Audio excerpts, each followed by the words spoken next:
Raise your hand if you're an organizer. Woo!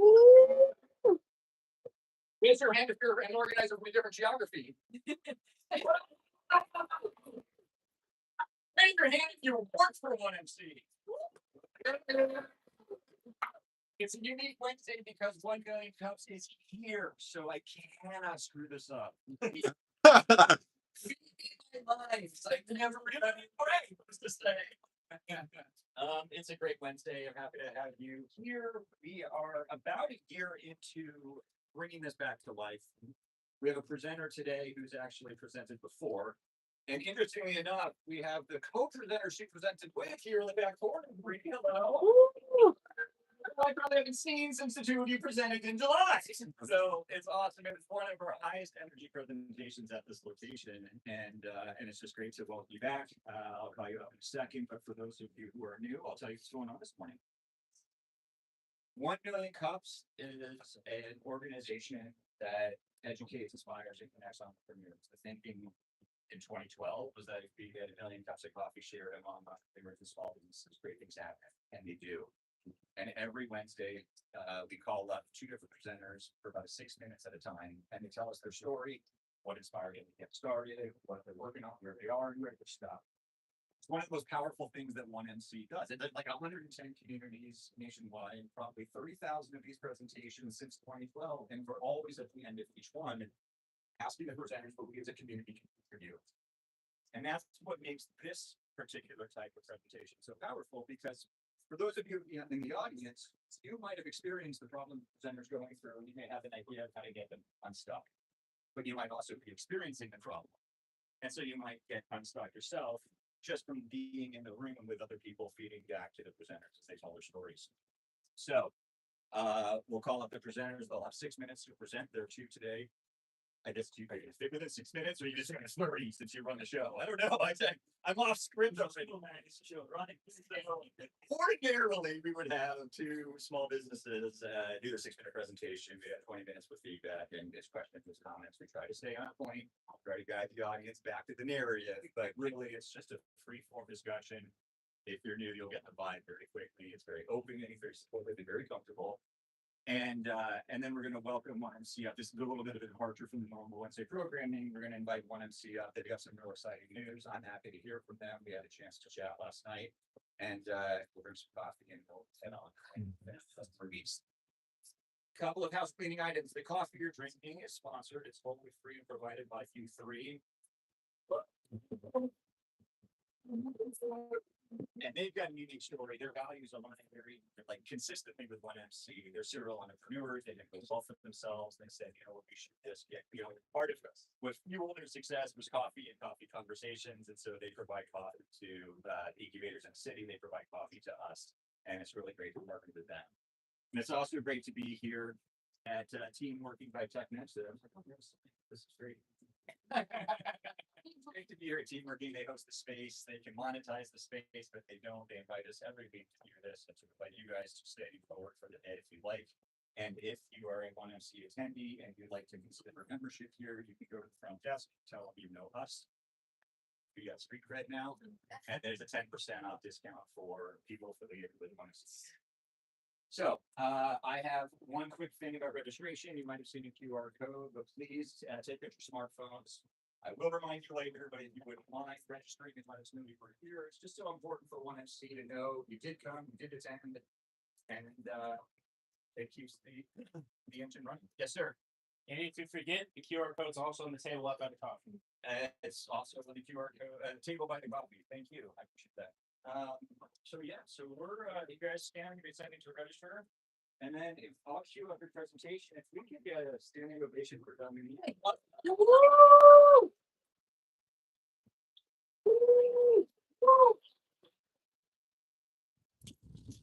Feels like the movie Blackberry Bud Rock.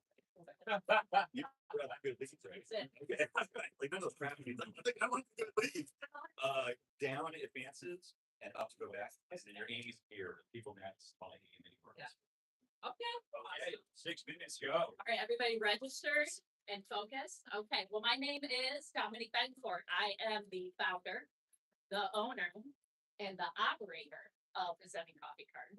Our mission is to promote Puerto Rican coffee by creating a true soil to cup company. We have done that starting in 2021 was our launching point. This started when I had the opportunity to purchase the farm that my father grew up on in Puerto Rico. This triggered sort of the inspiration of what is Puerto Rican coffee. I have drank coffee most of my life. I have been a barista, and I have never really interacted with Puerto Rican coffee, and so I became sort of inspired about what is about it, all that good stuff. And then I came up with an idea of a coffee cart. This is a pedal powered coffee cart, which you'll see here in a minute. And that was started in 2023. I don't know if it'll do it. It won't do it, Connor. That's actually a video. But in any case, so this is a pedal powered coffee cart. Think of it as an ice cream truck, but I sell coffee and all that good stuff. That launched, and it was a slow iteration. I started in my garage. I moved to my front lawn. I went to a local park next to my house. And I slowly iterated this in order to grow this business. And between 2024 and 2025, we have increased 30-40% each season. And my season starts from spring into October. And this built into from elementary schools is where I started, and then this grew into events. So this was every festival you can think of. U3 is actually in Forest Park. I am in Oak Park, and I serve that entire Oak Park, River Forest, Forest Park. So now we're in 2025, best season I've ever had. Rocked 90 black parties. I don't know if you're flying. Legs because of it. So 90 black party couldn't even meet demand because I only have the one card. And in 2025, I also got a stint at an ice cream shop in the winter to test out the cafe. What is operations like? How does that work? Can I make money? I didn't. It was very hard. And so the cart is really the place where I was really able to penetrate the market and grow. And so the other side of that was like, can I add another cart and be able to further grow my demand?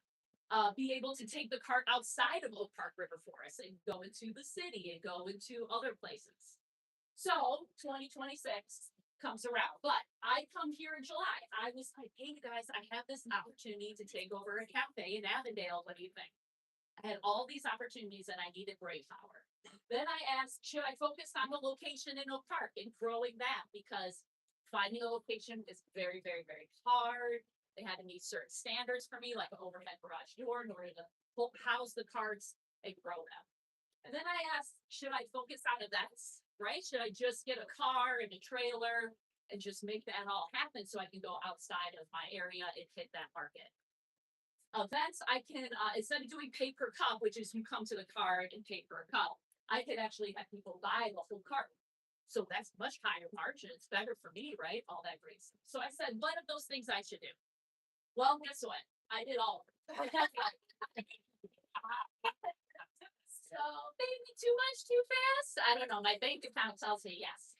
So right here in Avondale, I partnered with a owner of the building in Avondale on Sacramento and Belmont, and I operate out of that cafe starting in November. We'll have a side conversation about how hard the winter it's been. I signed a lease. So right at that opportunity, right when this Avondale thing came, boom, I see a warehouse in the sickest spot of Oak Park you could possibly imagine.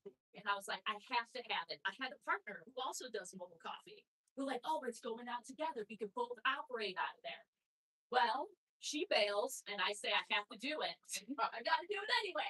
So I signed the lease in February. I haven't really done much out of it, but that goal is coffee catering, to do a coffee catering launch out of there. So people could do like box coffee and pick up right at this location. It's smack dead in the center. Then second cart in build phase. So I'm like, we gotta have a second cart. I have 20 events in the next 60 days. I'm sweating just thinking about that. How am I gonna make all that happen and run a cafe and do all those things? But I need a second cart in order to fulfill that demand. So we're starting it, but it's not quite there yet. So I'm in a stressful place. I'm in an inflection point in the business. I have just enough cash to do some of these things. Got all of these things because nobody wants to give me money. I'm not big enough. Did I? Okay. Okay, whoa, It is the wrong one, but that's okay. I can improvise. So, what do I do, brain power, in this room? I have an opportunity to launch a custom coffee. This is my abuela. I want to launch it as the Familia brand. This is going to set the stage for that soil to cup company as I continue to work to acquire that farm. So I can launch that. I've worked with the farm. I can get a blend custom to me. I have the bags. I have the label. I'm almost ready to go. The catering launch. So I can do that right away. Box coffee, easy peasy, lemon squeezy, no big deal. Can make that happen. But if I want to do it on my warehouse, I gotta have a little commercial kitchen. Very tiny. I just see it increasing. But that costs about $20,000 to make happen. No, I don't have 20,000. How do I approach two launches? Right? I could probably do a lot of this out of my cafe and meet health code and be okay and not get into troubles. Basically what I'm saying. So how do I approach these two launches? Do I not? And I just preserve my cash because these could drive additional revenue, right? These could be my new revenue sources to help me get past that inflection point. I just need 60 days. That's what I need in order to get to that big block parties, events, all that good stuff. To get there, the second card. That takes money to make that happen. So how do we approach these two launches? If you think I should keep going forward, does anybody know? I'm going to do a stick shift reference here. Is everybody familiar with? Do I go into fourth gear and plow through? Do I downshift? Too many Teslas out there. Nobody's done a stick shift in a long time. Or do I downshift and preserve cash? Right? Do I just kind of make my way through, figure it out, try and right size that Avondale location, maybe sell a little coffee out of there, but not go so hard in the feet because I would like to go selling online, have a new website, all this good stuff, right? Like kick off SEO, push the catering. But if I want a second card, can't fulfill. Isn't that? amazing. I'm gonna open up the questions, but for some of the people from out of town, you're in U3 was in Forest Park, your issues no Park, you're in Chicago Park. Does anybody have 20 grand? I I know. It's over. I've done that hustle for about a year. Caleb, get your hand up. Go for it. So you have all those options.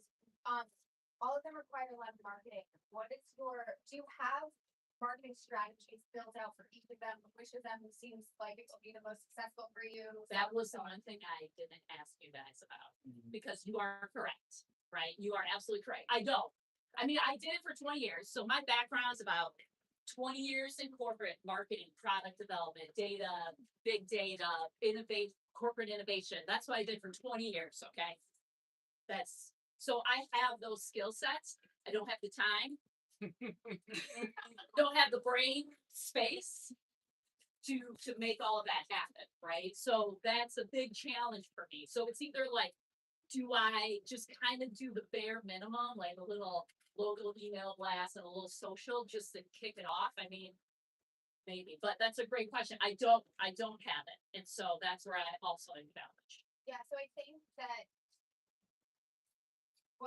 what's going to make the difference on picking one of these strategies, like you preserve cash, like you're not growing, you're maybe not going anywhere, maybe you can get through to the next winter when you have time to do those things, but that feels just like stalling a little bit. Correct. Whereas like if you can pick one of these and you know you can have a really successful marketing, like catering is great, you can have bigger sales, you can do all of that, but like you need to get whoever's ordering coffee to ship from the coffee they already ordered to you, and that's perfect. It's for obviously custom coffee, people like trying new things, but they also have things like the same problem. Right, it's very oversaturated, or the customer rate saturated. You gotta get So if you can like have a marketing plan and whichever one it seems like will be most effective, I think that. Okay, thank you. Yeah, two questions.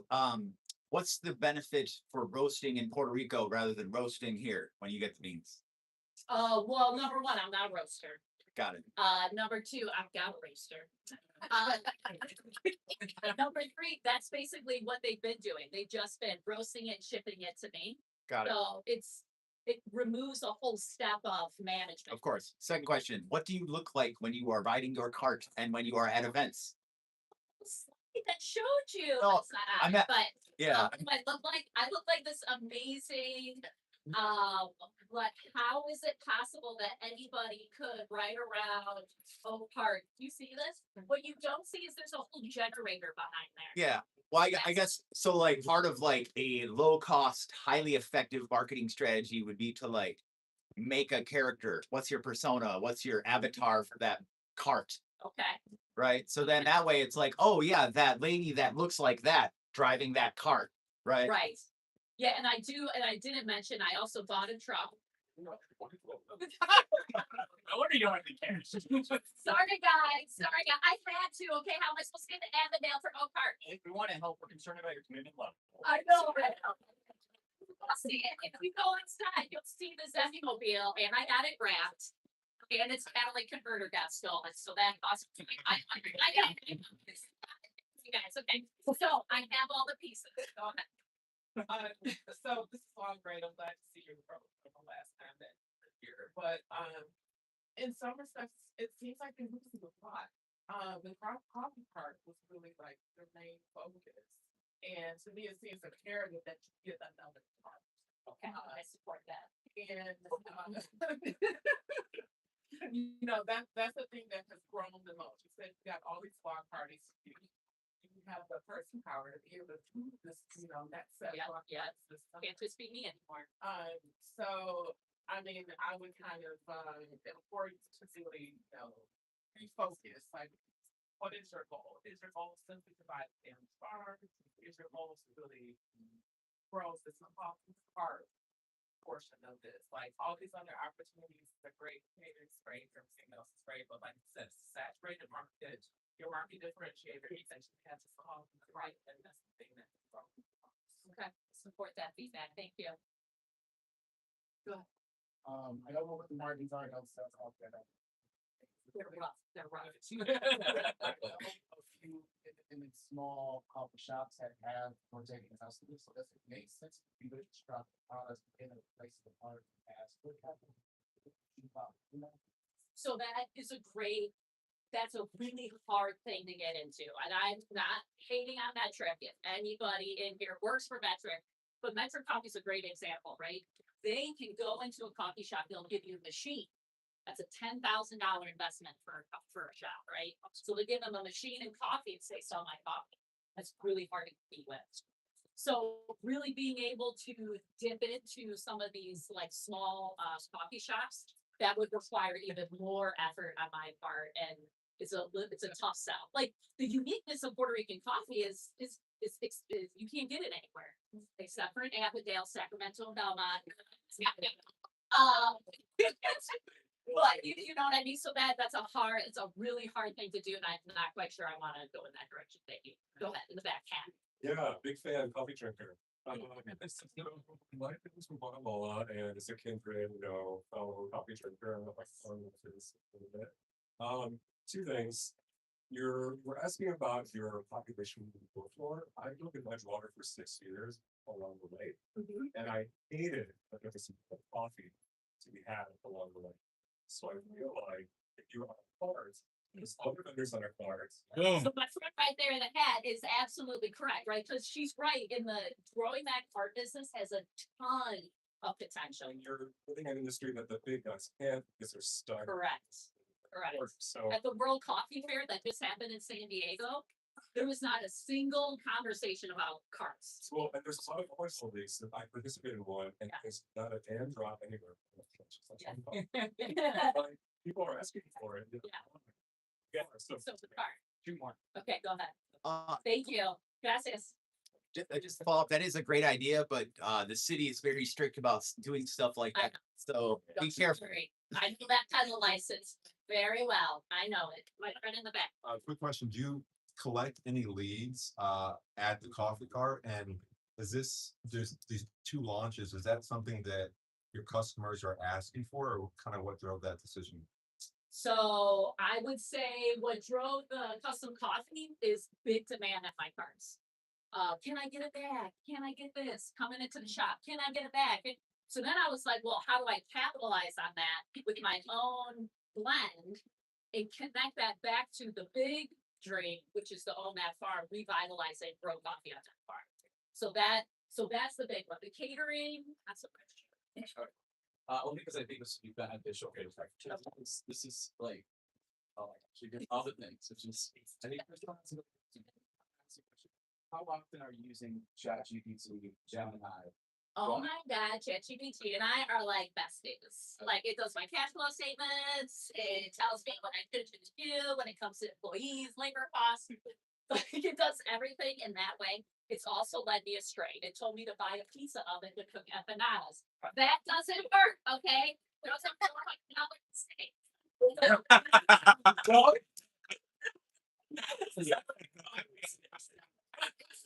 little too bourbon. It's a little too bourbon. The reason I say is like, starting to use it for the things that we can't do, like outside of finances and things, I would like, not to push you towards one or the other. but, Right. like, you know, and garbage on my head. Anyway, and so like, what I would say is like, starting with marketing, distribution is everything, which is why that coffee cart was such a great concept, because it's just a new type of distribution.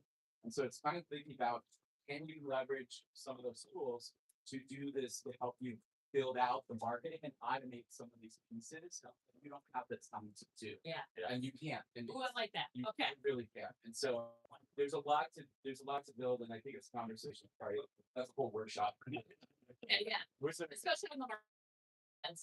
She made a great point, and I've used it a little bit in that way, but not probably to the way that it is. Because if you have this, you have the whatever, whether you have the cart, whether you have the clearing, like distribution is everything, brand is everything. That's what wins in today and see where it go like.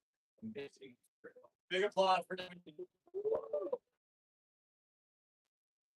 I think supply chain manufacturing, mostly like tech. The full bit of pies, that's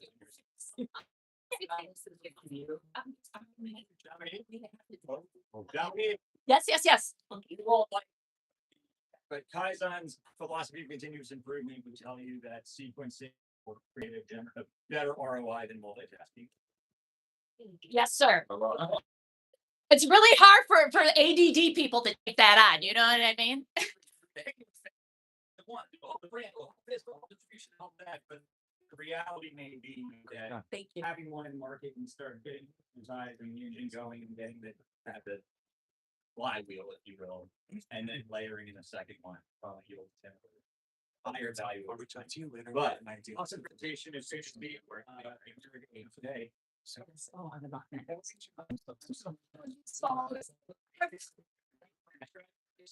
if we're going to be and you are available and ask only when you ask me, right?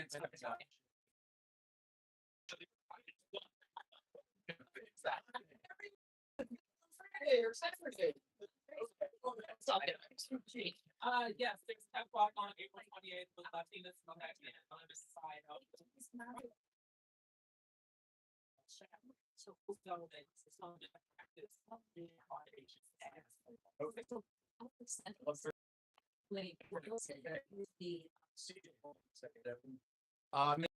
Me and my spouse, our company's co-sponsoring a creatives event. It's over at Peter, Chicago on Belmont, like 1113 West Belmont on the 28th. That's a Tuesday. It's whether it's coding, right, to the creatives. If you want to come, please, I will give you a free ticket. Come and see. Our company Tenacity is hosting a startup kind of student kind of hackathon. Project and marketing, product development, masters and undergrads, they'll do it for you at your Amazon's way. It's free. Yeah. You go to the register to get that. Master.io. Next Friday, if it's down the street at Illinois next to his business. Next Friday at noon. Last one. So here on Sunday, May 3rd, we have our annual Code Together Day. It's a day to get information together. So if kids definitely come, bring that for the parents while the kids are doing their activities. We're still looking for volunteers.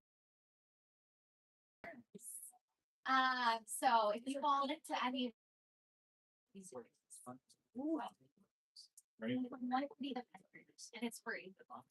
Good. We're gonna welcome all the way come up. Yeah, them stay here.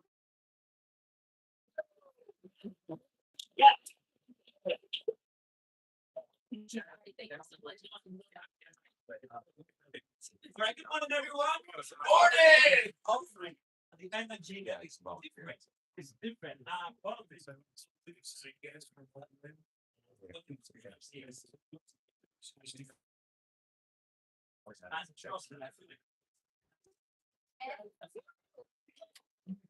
Also, and I work for Kauffman Foundation. Everyone should be raising their hand. And you are down in Kansas City.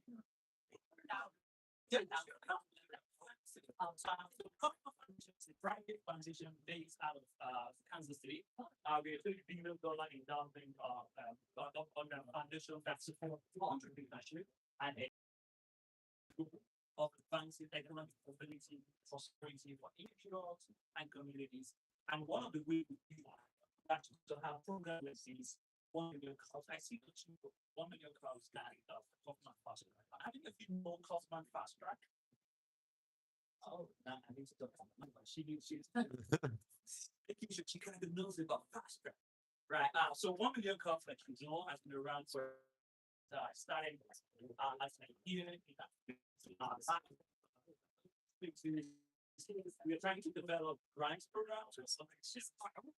The program officer asked one of the work within the can you name 5 females in the city and name 5. Like we're trying to develop a grant.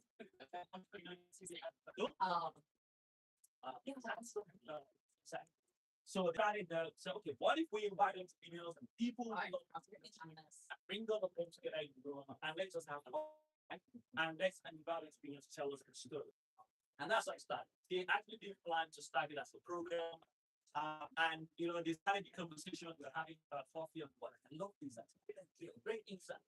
And people asked, when is the next one? Like, well, we just said we should try this out. And can we come next week? And then they came next week and then started. That's how we became the country. We grew from 150, we're now at 110, but they had to all those communities and stuff also. But we have a backlog communities trying to apply and start that. So the movement swing. I said on the last week, we'll start with a deep movement of and like I said, energy is because it's energy and just exposes to all the different so you have great beautiful thing that you guys are doing, and I just want to say a big thank you to all our organizers this recently. Woo! Know is that they are all from and it's show every week to make sure that you all have great experience. I also want to thank all our sponsors. We have them team working people. They don't it's for your child and have that cross with that whole even that whole tuition with the power of one of the it's all the time despite right now, like providing coffee, providing space. And I just want to say thank you around the space. I would consider coming to Chicago. I'm just showing my wife like the traffic, but I have to see that. And I was talking to you guys taxis, and they look you have higher taxes. I think this is like being taxi. And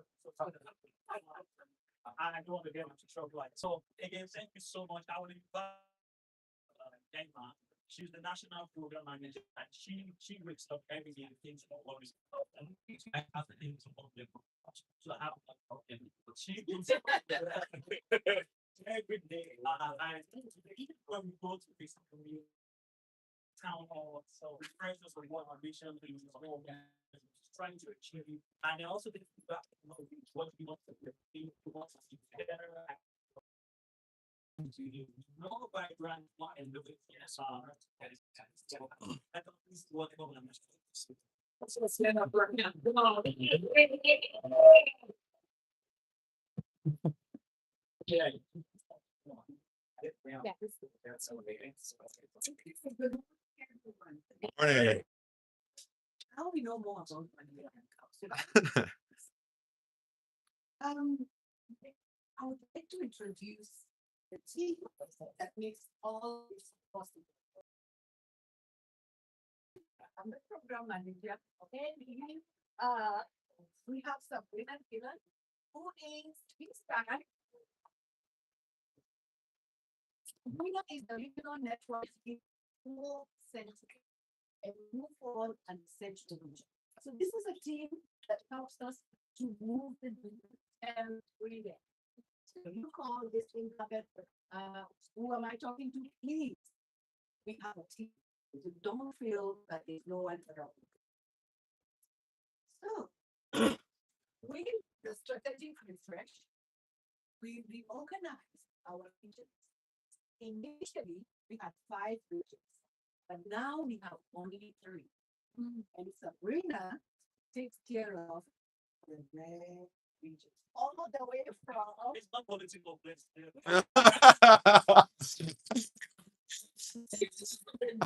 Imagine that she's taking care of, like, mind blowing. Over 200 organizers, more than 40 communities. That is quite a thing. So just think about where you are at, right? And what that means for a region. We have 110 communities, over 800 organizers, all volunteers in the country, and 83,000 followers.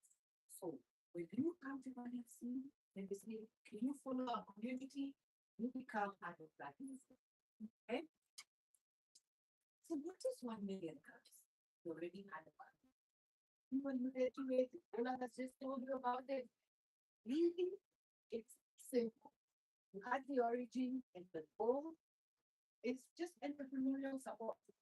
What we did this month to support our presenters. Our mission is to lower barriers of access to resources, education, and connection. What did we just do this morning? A lot. I can have access to what? Resources. We already told her something about resources. She's giving us feedback, and that is a part of funding. So we have 3 pillars for 1 million cups. Presentations and not teaching 6 minutes, presentations, 20 minutes to an end. Connections. We don't talk about them one. When I give you a business card and I don't see you next week, will I remember to talk to you? But if I come home this week and next week, what are we building? Many other relationships and connections. And this is a community of 1 million cups. That's all it takes, a community. So the value proposition for 1 million cups. Think about it. The organizers are the backbone of 1 million, right? Without them, we will not meet. Cannot compete because nobody called them. So they are critical in making sure 1 million is successful. Think about if you met the one is talking about the business. What happened? Right? So the is every presenter comes here every week because you come to listen to who? To the presenter, right? And so you, the attendee, the community, you are the energy and the engine for one because who gives feedback?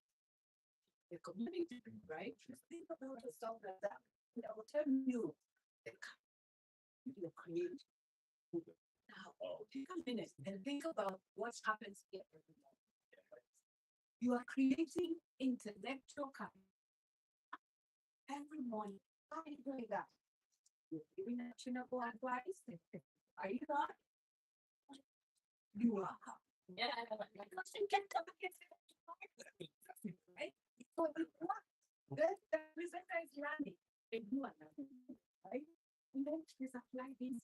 You take those feedback and when you apply somewhat, some don't. But what did you do? You created knowledge, right? And the next thing you do is you create human capital. Think about it.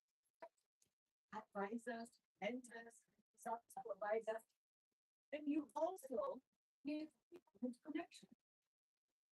Now, different reasons say, oh, I know so and so, I can connect you, right? And so for social capital, you need connection. I can connect you with so and so. I can that. And you said warm introductions. Think how rich this room is. Right? You're creating intellectual capital. You're creating human capital. You're creating